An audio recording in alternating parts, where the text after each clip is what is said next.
I'm Amy Fuchsteiner, and I am your instructor for college algebra. Welcome.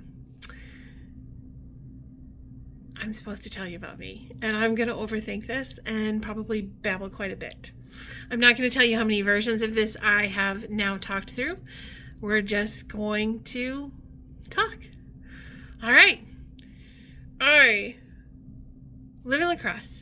As do my parents. I take care of them quite a bit. Not take care of, that's not fair. They don't need constant care, but I do help them out. They are both approaching 80, and so they do need assistance at times. I have a brother and a sister, both of which live in Wisconsin, but neither live in La Crosse. My brother is in the Madison area. He has 3 children and a beautiful wife. My sister is in northern Wisconsin. She has 4 children and a husband, Bill, my brother-in-law. So I love to go visit them when I get the opportunity to do so. And sometimes you will not get an answer from me on a weekend because I'm visiting my lovely pumpkins, as we call them. My brother's children are 6, 9, and 12. My sister's children are 16, 19, 22, and 25. So basically, my nieces and nephews range in age from 6 to almost 26. That's a large age gap. I teach mathematics, and basically I knew I wanted to teach mathematics in the 3rd grade. In the 3rd grade, I helped a young man named David with his math worksheet. And we got it all right. He understood what it was about, and then he got it all right, which was a big change because in 1st grade, I got like every worksheet wrong all the time. So I got really hype about math, and I started really loving it. In 3rd grade, I wanted to be a 3rd grade math teacher. And in 6th grade, I wanted to be a 6th grade math teacher. In high school, I wanted to be a high school math teacher. But I also thought in high school maybe I would be a geneticist or quite possibly an archaeologist, anthropologist, because I really liked that archaeology, anthropology idea. Now, a couple of things. Archaeology and anthropology usually require you to go on digs, which means manual labor in a hot sun, underneath the hot sun, or in any kind of weather. And I just didn't feel like I had the physicality to do that kind of thing long term. So archaeologist, anthropologist, out the door. One gonna do that.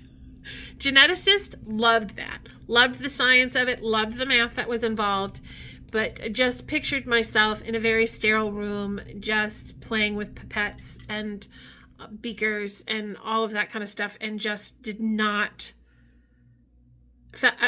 feel that it was going to be enough human interaction for me. So mathematics, sure, yeah, love it. Ended up being what it was.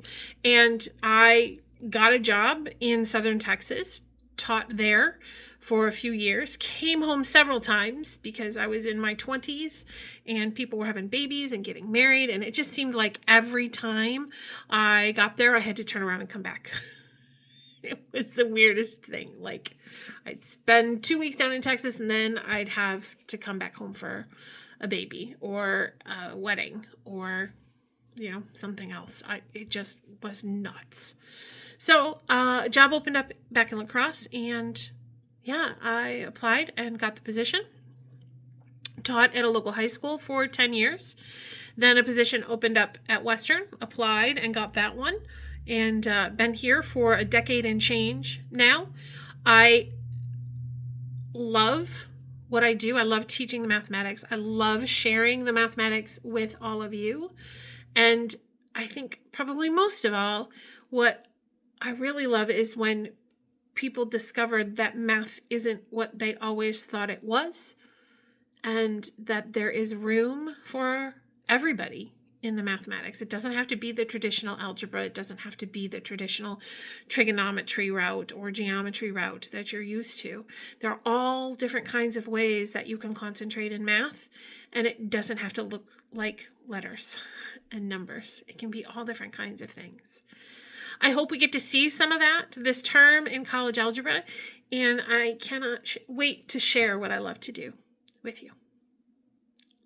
Thanks. See you Tuesday.